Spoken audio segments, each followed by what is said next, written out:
Hello everyone, it's Nady, and today we're going over this month's best and worst of Boutete. As you beautiful people know, this is about the products, not the people behind them. Any tiff you may have with them, please cast it away because this is a channel of positive energy. Okay? Thank you. Oh, my little butterscotch buttons, how you doing today? I hope wherever you're at in the world, you're having a simply stunning day so far. I myself am doing wonderful. I finally started the imaging for my campaigns, and I just have to edit them, and oh god, everything is finally happening. What's also happening is the closure of another month. This month just flew its ass by, and I ain't even mad at it because we are just 1 month closer to summer, damn it. And I feel like I've been posting quite a few videos lately, which means that we have a lot to talk about. So with these videos, I have 3 categories. We have the Yas category, which has everything that I've loved. Then on the bottom, we have the Hell No category, which is everything that is absolute and utter rubbish. And then right in between, we have the products that didn't quite make it into either category, but are still kind of floating around like that shit in your eyes when you wake up. And I never know, sometimes these videos take for fucking ever, and sometimes they're really short and quick. So just to be safe, go grab some popcorn, a glass of Chardonnay, and maybe a joint or two if you have one. And the products in these categories are in no order whatsoever, just like my life. It is complete disarray, but the first product that we have in the Yes category is the Storybooks Cosmetics Starry Night palette. This was actually the first product that I'd ever tried from this brand, but I've heard so many amazing things about the quality of their items. I have heard some brutal tales about their customer service, which in my opinion is like 95% of what makes up a good company. So there's that, but I didn't have to deal with them because this arrived in perfect condition. But this palette, the color story is basic AF. It is nothing special. However, each color in here is probably the best of that color that I own, and honey, I have a huge ass collection.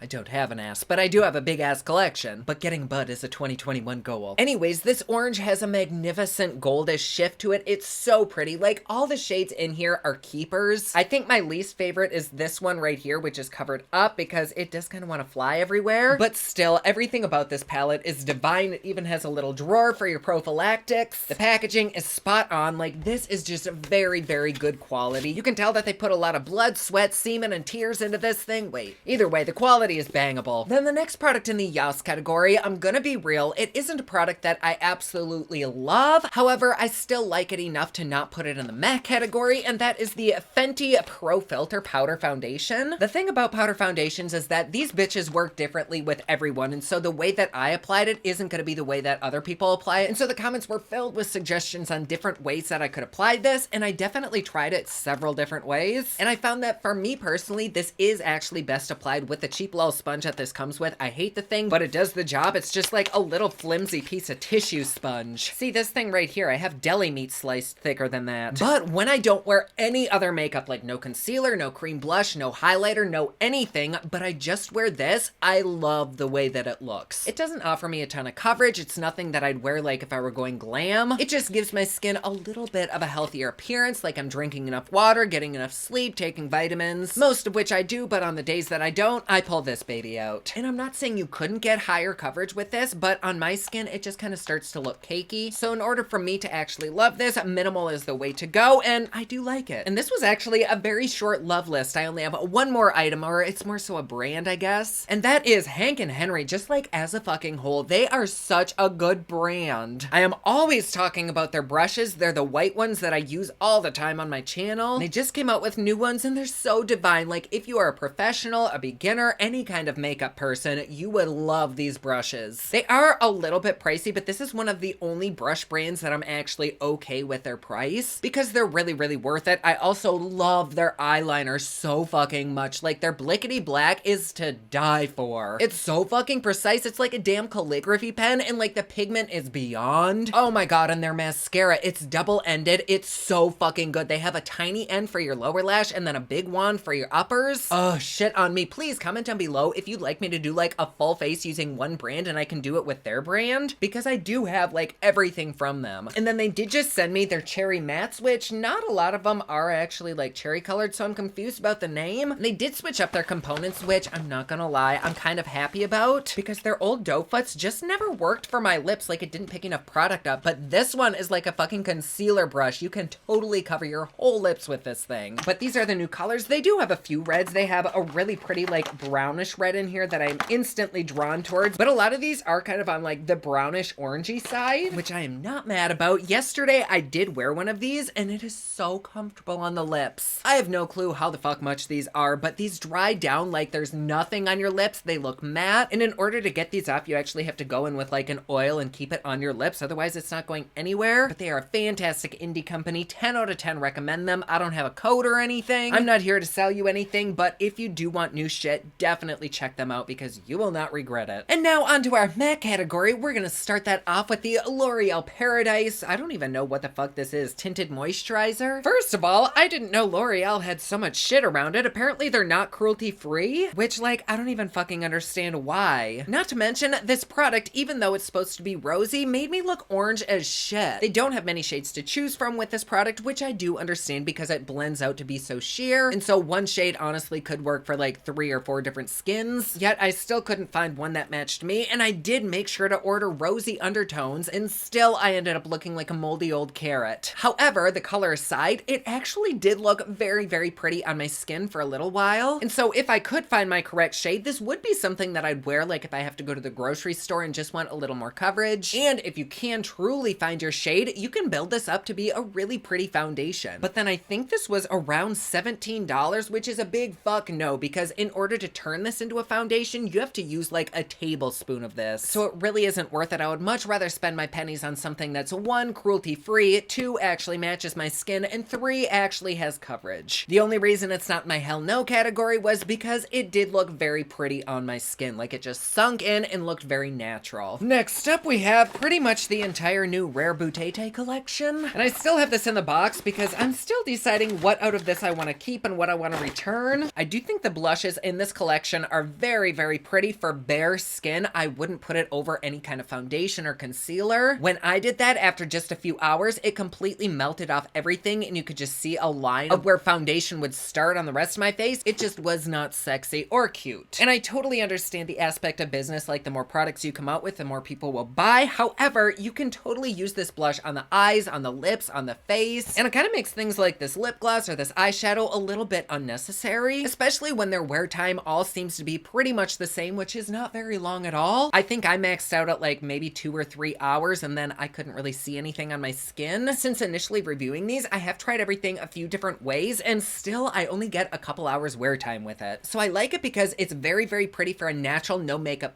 look, and it does fade very gracefully, but for the price, these just don't cut it for me. It's like a good man. You still want it to be there at the end of the day. But if you want products that are extremely convenient, super user-friendly, and will fade to virtually nothing very gracefully, then these are the products that you want. I think, truthfully, the only product that I'll end up keeping out of this collection is one of these blushes, probably this shade. I think it's Rose. And the only time I will ever wear this is either with no makeup and just this alone, or under a very, very sheer foundation or BB cream. Otherwise, I just won't get much use out of it. These eyeshadows, though they were very pretty, it's so easy to be inconsistent with them. You apply a tiny dab and it blends out very minimally and looks great. Then you apply the same amount to the other side and half your face has that shadow on it now. And sometimes they seem a little splotchy, but they also kind of fade quickly, but sometimes they last a while, so it's just very inconsistent. Cute packaging though. I love the vibes behind it. It's good energy. It's very calm and serene and just makes me feel good. However, this wasn't my favorite collection. I'm really looking forward to seeing what this brand has in the future though. And then last thing for this category, I think I actually may have returned it, but that is the Kevyn Aucoin Sensual Skin Enhancing Concealer. And when I reviewed this, it was kind of on my hell no category, but the more I used it and the more feedback I got, it kind of worked its way up to the meh district. So first of all, this little bitch has some serious fucking coverage, which it should because it's kind of expensive and you do get a very, very small amount. It's like a little tiny jar. And I followed the directions. They said go in with a rice grain size amount, which I did, but apparently you only need like a pinprick amount. So I tried a little tiny dab and that worked marvelously. The coverage is fucking insane. Like with one little teeny tiny drop, I can cover my entire under eye. I can prime my eye. I could probably work it down to my redness that I have down here. So the coverage is excellent. However, it does still look really, really dry on my skin. And a lot of people in the comments said even though they love it, they have to moisturize so excessively when they use it. But I totally understand why people really, really love that product. But I also kind of understand why people really hate it because it does accentuate my dry spots and daddy doesn't need that. I don't want to have to go get a fucking acid peel before I use it. Like there are so many better products that are much cheaper. One of them being It Cosmetics Bye Bye Under Eye. Like that to me completely blows this stuff out of of the water and it's cheaper. And now onto our little hell no category. How did I do that? God, I'm weird. So let's start this little rodeo off with the e.l.f. Mint Melt collection. I only ended up getting these 3 items from the collection because this was all that showed up on the website, but the other products really could be amazing. These, however, are kind of bombs. And not like the bomb.com, like crash and burn. I think the best part of all of this is how this smells. It smells like a fucking York peppermint patty. I love it. However, even after I let it sit on my skin for 30 seconds like it says, it just makes my foundation look fucked up. And this was kind of pricey for e.l.f. I think it was $8. And for $8 for e.l.f., like, I should be getting some seriously good primo shit. Some primo primer, one might say. But having used that maybe 4 times now and it failing every fucking time, I am over that. It's going straight in the bin. And then these e.l.f. quads, these were very, very inexpensive and they performed very inexpensively. They came out to be $1 per pan, which is pretty common for e.l.f. However, half of these shades were kind of unusable. Or not necessarily unusable, but they just transformed and kind of turned into each other. I almost wish that they would have combined these palettes and maybe gotten rid of a couple shades and charged like $6 for them. I don't know. But one of these shimmers is a chunky ass bitch and it just falls out all over my face. It caused a really bad reaction to my eyeball. This brown, the moment it hit my eye, turned into this brown, and this brown just stayed the same. And this light green was very pretty, but it ended up kind of turning into this deeper shade. So even though you're getting 4 shadows, you're really only getting 3. I've had a lot of good things from e.l.f. and a lot of bad things from e.l.f. and this was definitely one of the bad things from e.l.f. Again though, the other products that they have might be wonderful and it's not like these are unusable. I just think that there's better options around the same price range. Then another product, which, fuck, I think I also returned it too, was the Charlotte Tilbury Airbrush Foundation. I'm gonna be real, I've not had a ton of luck with Charlotte Tilbury lately. Like, I've tried a few of their products and every single one of them I've not really enjoyed. Or at least not enough to really justify the price tag, and this was another case of that. It started off nice, and even though they had a shit ton of shades to choose from, I still couldn't find my correct one. I took the Sephora shade matching test, I put in so many of the foundations that actually do match me, and I ended up looking like a roasted rutabaga by the end of the video. But also the foundation just aged me. I had so many wrinkles on my forehead, it really creased under my eyes, on my smile lines. It just made me feel so insecure, which is the literal opposite of what the fuck makeup is supposed to do. Am I wrong? It totally might work marvelously for a lot of people. In fact, I really hope it does, but it definitely deserves its place in the bottom of this category for me. So too does the ColourPop Hello Kitty collection. Talk about a frosty pile of bullshit. This blush was an utter embarrassment. It is not pigmented at all. I had to really fucking dig in here to get anything to show up. It's dusty, it's powdery, it just disappears the moment you put it on your face. And it's weird because typically I love the shit out of ColourPop. Like, usually their shadows are the tits and their blushes don't follow far behind, but this is just like garbage worthy. And this palette, it wasn't awful, but it was kind of like a monotone mess, like so boring, and it has purple in it. I am a purple whore, but it just didn't really speak to me that much. I've not been interested in trying it out again, and I probably won't try it out again. Like, with all of the amazing color combos that they could have came up with surrounding Hello Kitty, this is what they chose? No, ma'am. And last but certainly not least, I think this product actually does deserve its place on the bottom of the totem pole, and that is the Harry Potter Ulta Slytherin collection. First of fucking all, I found a piece of fuzz or hair or something in this expired ass lip balm. It smells terrible. God, I wish there was smell-o-vision with this thing. It smells like a robot fart, like grease mixed with oil and something burning. Then we have the eyeliner. I think the coolest thing about this is the packaging, but otherwise it's kind of useless. I suppose you could use it as a cream shadow, but as an actual gel liner, which they advertise this as, it is pointless. You have to like scoop this shit out in order to get anything on, and even with that, it is just a dry, crumbly mess. I can't figure out who would buy this and be satisfied with it. Like, no. The highlighter, it's okay. It's not my favorite. I would probably prefer a ColourPop highlighter over this, but it has these little ball things in it, which normally I love putting balls on my face, but not so much with this. It starts off kind of chunky, but then once you really tap it into the skin, it does turn into a very pretty highlighter. But I have so many very smooth highlighters that I would much prefer over this. And then we have the palette. The palette really isn't that bad. Like, the colors blended out. The color story is very, very boring. It leaves a lot to be desired, especially when it comes to Slytherin. Like, could we have been a little bit less dusty and ashy with this? I think we could have, but still the quality is fine. But overall, everything is just very, very disappointing. Like, I was kind of expecting a lot with this, especially because this was a $30 collection, which, like, in retrospect isn't a ton of money for what you get, but I feel like what we got was like on par with dollar store makeup. So yes, there we go. These videos are always so much fun. Thank you so much for being being here. I love having you. And if you'd like to support me and my channel a little bit more, please feel free to join us over on Patreon. It's patreon.com/poplux. There you get videos a day early, you get Patreon-only content, plus best part, it is cheap, fun, and fancy, just like me. And like always, please be sure to subscribe and hit that notification bell down below so that you're notified anytime I upload a new video. Don't forget my newest collection of highlighters, including Black Ice, which does change from black to white, is available at thepoplux.com. Also, my latest album, Kiss of Fame, is available everywhere online that music is sold.